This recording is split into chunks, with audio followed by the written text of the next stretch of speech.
Make your move. Help Flicky guide the chirps to the door. Press button to jump and shoot. Rack up a super score. Simple yet familiar instructions like these make it perfectly clear that this is a title which appeared in the arcades. Ported to 16-bit SEGA Genesis / Mega Drive epicness.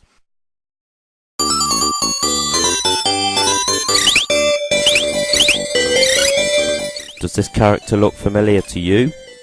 Well, I guess that depends on how much attention you've paid to all the Sega titles out there, as Flicky made appearances in numerous games, including of course her own.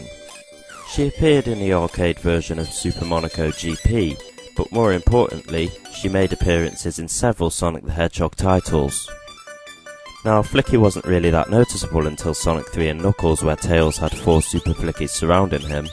The most noticeable mention, though, is Sonic 3D Flicky's Island, where the story didn't focus around the individual Flicky, but where Flicky became a species in itself that Sonic was responsible for saving.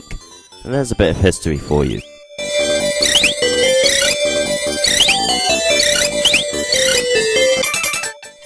Okay, I will be honest, Flicky herself was an individual I was unaware of until the release of Sonic Mega Collection Plus for the PlayStation 2, which actually includes this game as an unlockable bonus. Since then I've learnt many things about this game, with the first fact being it's extremely addictive. I think the beginning of this game pretty much sums up the details on how to play it, but some details on how enemies can affect you were left out. As with any other great arcade title, we have an element of surprise.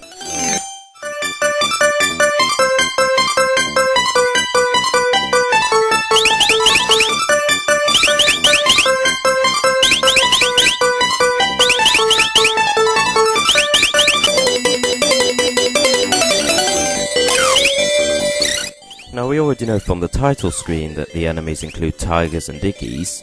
In Flicky, the tigers aren't only a threat to Flicky, but also the chirps she's trying to save.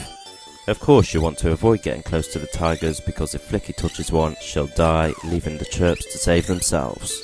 Although you do get several lives, of course. If Flicky has a long trail of chirps following her, the tigers will stop them when touched by them, meaning you're required to collect them again, which takes time and points off your score. Now, your main objective in this game is to guide the chirps to the exit whilst avoiding contact with the tigers and Iggies, of course. Bonus combination points are given for guiding multiple chirps at once, whilst the time bonus is given for clearing the game field quickly.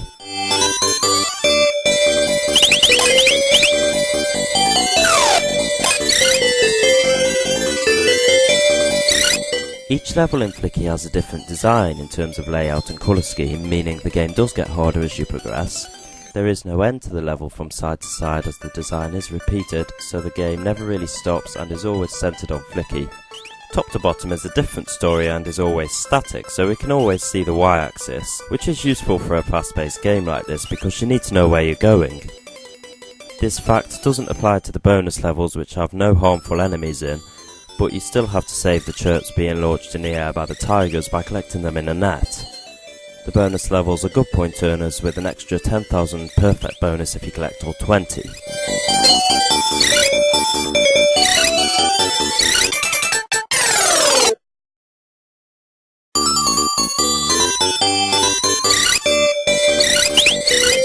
The sound in Flicky is pretty basic, although we do have a soundtrack playing in the background. I like a soundtrack in a video game as much as the next player, and it does drill right into your head because it is very catchy.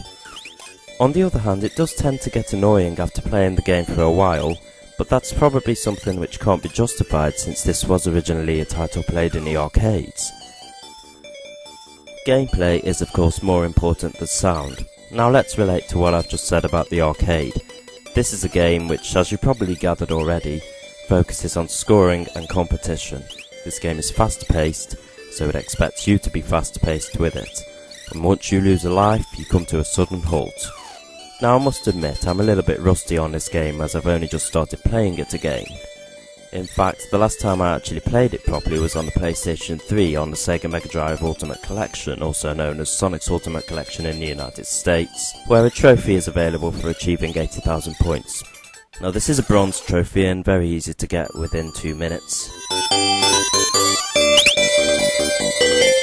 Now you don't have to buy a game cartridge to enjoy this game, as it is available on pretty much every gaming system out there, including Sonic Mega Collection for the Nintendo GameCube. That's how far back we can go.